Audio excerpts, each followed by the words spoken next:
আমাদের দৈনিক Bangla update YouTube চ্যানেলে আপনাদের স্বাগত। শুরু করছি আজকের বিশেষ প্রতিবেদন।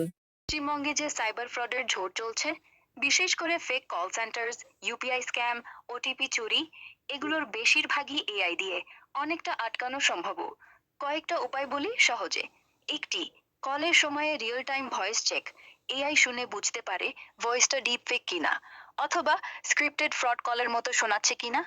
ইন্ডিয়াতে ট্রু কলার, গুগলে রকম কিছু করছে ইতিমধ্যে।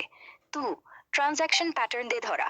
ব্যাংক আর ইউপিআই অ্যাপে এআই আছে, যেটা দেখে হঠাৎ বড় টাকা গেলে বা নতুন নম্বরে গেলে অটো ব্লক করে জিজ্ঞেস করে। আরো শক্ত করা যায়। থার্ড, ফেক অ্যাপ আর ওয়েবসাইট ধরা। গুগল প্লে আর সরকারের সাইবার নোডে এআই দিয়ে লাখ লাখ অ্যাপ স্ক্যান করে ফেকগুলো নামিয়ে দেওয়া যায়। আসলে এটা চলছেও। চ্যাটবট প্লাস ভয়েস বট দিয়ে পুলিশের হেল্পলাইন, যাতে মানুষ ফ্রড হওয়ার সাথে সাথে রিপোর্ট করতে পারে। এআই অটো কেস তৈরি করে। মানে টেকনিক্যালি 70% ফ্রড এআই দিয়েই কমানো যায়। শুধু চাই সরকার, ব্যাংকিং, টেলিকম কোম্পানি আর টেক কোম্পানিগুলো একসাথে বসে কাজটা করুক।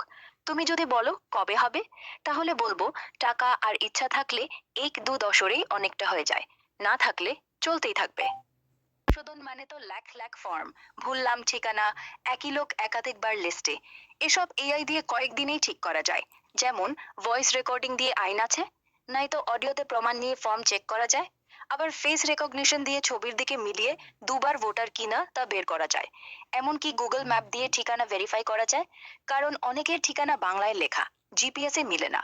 সবচেয়ে বড় লাভ, কম্পিউটারে চেক হবে বলে টাকা আর সময় কম লাগবে। তবে এখনো দেখছি মানুষের হাত দিয়ে যেটা চলছে, সেটার সঙ্গে অহংকার আর ভুল মিশে আছে। আরো একটা কথা, এআই শুধু ভুল ধরবে না। ভোটার লিস্ট বানানোর আগেই লোকজনের মোবাইল নম্বর, আধার লিংক দিয়ে চেক করে দিতে পারে যে কোনো ফেক ভোটার লেখা হয়েছে কিনা। আর ইলেকশন কমিশন যেমন আগে ইভিএম এর সিকিউরিটি নিয়ে টুটি খেটেছে, তেমনি এআইও সঙ্গে সঙ্গে হলে লোকে বুঝতে পারতো এটা কি করছে, ট্রান্সপারেন্সি আসতো। কিন্তু স্বার্থের কথা না বললেও চলে না। কতজনকের অ্যাকাউন্টে ভোটার কার্ড জমা, সেটা তো এআই একসঙ্গে ধরে ফেলতে পারতো। মনে হয় শেষে বলবো চাইলেই হয়ে যেত। অফিসাররা তো বলে এতদিনের পুরনো সিস্টেম, এখন আর চেঞ্জ করা যাবে না। কিন্তু এত বড় দেশে লক্ষ লক্ষ মানুষের ডেটা ম্যানুয়ালি হ্যান্ডেল করা মানেই তো রিস্ক। যদি বলো কেন না হচ্ছে, মূল কারণ ডেটার লিঙ্কড আছে না। আধার, ভোটার, প্যান, সব আলাদা আলাদা সার্ভারে। সেটা এক করতে গেলে রাজনৈতিক কারণে জট পাকায়। তারপরও 24-এর লোকসহালদের ভোটার লিস্টে নাম ছেড়ে দেওয়ার গল্প শুনিস। সেটাই বলছে, শুধু টেকনোলজি না, ইচ্ছা শক্তিরও প্রশ্ন।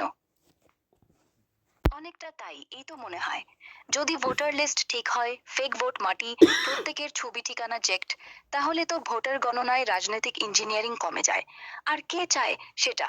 যারা ক্ষমতায় আছে তারা তো জানে কোন গ্রামে কতজন ভোটার আছে, কারা বছর বাদ দিয়ে নাম লেখায়। এআই চালালে সব ধরা পড়বে। তাই বলবো এই সিস্টেমটা ইচ্ছা করে জোড়ানো, কারণ যত জটিল তত জায়গা খোলে সেটেলমেন্ট করার। কথায় তিন পক্ষ মিলে। পরদর্শী ইলেকশন কমিশন, যারা জেনে শুনে এত বছর ধরে ম্যানুয়াল সিস্টেম চালিয়ে গেল। অনলাইনে আধার ভোটার লিংক করার আগে দিলে তো লোকে ঘরে বসে ঠিক করতে পারতো, কিন্তু করেনি। দুই, রাজ্য সরকার আর বিরোধী দল, দুজনেই। কারণ দুপক্ষই জানে ভোটার লিস্টে গরমিল থাকলে নিজেদের সুবিধা হয়। এক পক্ষ যখন ক্ষমতায়, অন্য পক্ষ চুপ করে। পালা বদললে আবার উল্টো। ফলে কেউই চাপ দেয়নি কমিশনের উপর। তিন, আমরা নিজেরাও একটু। কারণ ভোটের আগে পর্যন্ত এই লাইন আর হয়রানি নিয়ে এত গোলমাল করি না। ভোট পড়ে গেলে সব ভুলে যাই। সবচেয়ে বড় কথা, যতদিন এই হয়রানি থাকবে ততদিন লোকে ভাববে ভোট তো দিতেই হবে, যা হয়ে হোক। আর নেতারা ঠিক সেই ফাঁকটাই কাজে লাগায়। তাই সকালবেলা লাইনে দাঁড়ানো মানুষগুলোর দুর্বস্তর আসল দায়ী, যারা এই সিস্টেমটা বদলাতে পারতো কিন্তু বদলায়নি, কারণ তাদের লাভ ছিল। 11টা বাজে, আকাশে ঠান্ডা, আর মানুষ খারাপ কি, নতুন করে ভাবা দরকার।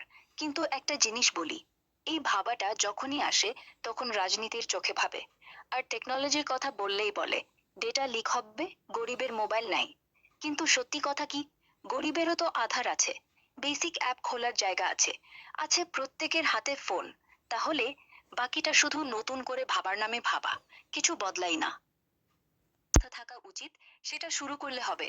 অর্থাৎ ভোটার সংশোধনের জন্য একটা ওয়েব পোর্টাল, লগ ইন করলেই ফর্ম পড়ে। যদি ভুল থাকে ফর্ম ঠিক হয়ে যাবে, অফিস গিয়ে আর লাগবে না। প্রত্যেকে জেলায় দুটো সেন্টার রাখবে। যেখানে ফোন নেই কারো, তারা চলে আসবে।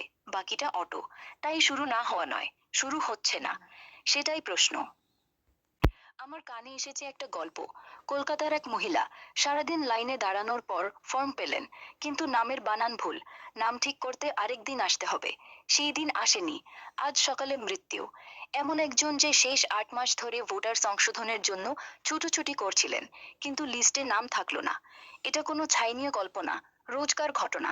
এখনো নির্ভুলতা নিয়ে কথা হচ্ছে না, কারণ সময় হয়নি। আর সময় না হওয়ার পেছনে আসলে কি, সেটাই বড় প্রশ্ন। কথাই ভাবা উচিত। রাজনীতি তো তার উপরেই তো দাঁড়িয়েছে। ভোটার নাই, রাজনীতি কোথায়? কিন্তু ঘুরে ফিরে চলে আসে ওইটুকু ফাঁকুক।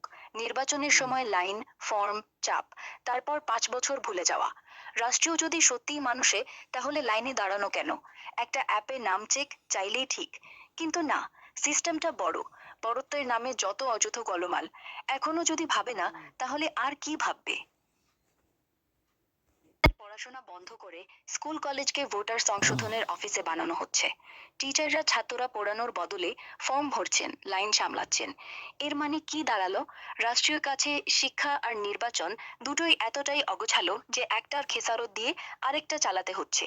যদি ডিজিটাল সিস্টেম থাকতো, তাহলে তো একটা স্কুল বন্ধ করার দরকারই পড়তো না। এটা তো প্রমাণ করছে টেকনোলজি নেই বলে শিক্ষাকেও বলি দিচ্ছে। বাচ্চারা বাড়ি বসে আছে, বাবা মা লাইনে, আর কমিশন বলছে সময় কম। এর চেয়ে দুঃখের আর কি আছে? বলে তো হলো। কিন্তু জানো কি, নির্বাচনের আগে এই ইলেকশন কমিশনকে বোমা মেরে সবাই। আজকের দিনে এই লাইন, এই ফর্মের গোলমাল নিয়ে চিলে দাঁড়ানো।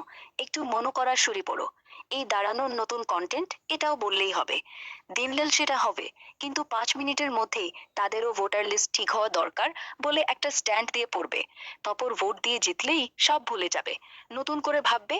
শুধু সেই দিন যেটুকু ভোটার বের করা যায় সেটাই ভাববে। এই হয়রানির কথা কেউ ভাববে না। অর্থাৎ চলতে থাকবে আবারও মানুষের জন্য রাষ্ট্র। কিন্তু আজ যে ছবি দেখছা, তাতে মনে হচ্ছে রাজনীতির জন্য রাষ্ট্র। যদি একবারও, শুধু একবারও মানুষের দিকে তাকায়, তাহলে এত লাইন, এত ছুটোছুটি, এত অপেক্ষা সব গায়েব হয়ে যাবে। কিন্তু ঘটছে না। তাই বলবো, কথা যেটা বলা হয় এই স্কুলের প্রার্থনায়, আমরা সকলেই ভাই ভাই, সেটা এখনো শুধু গান।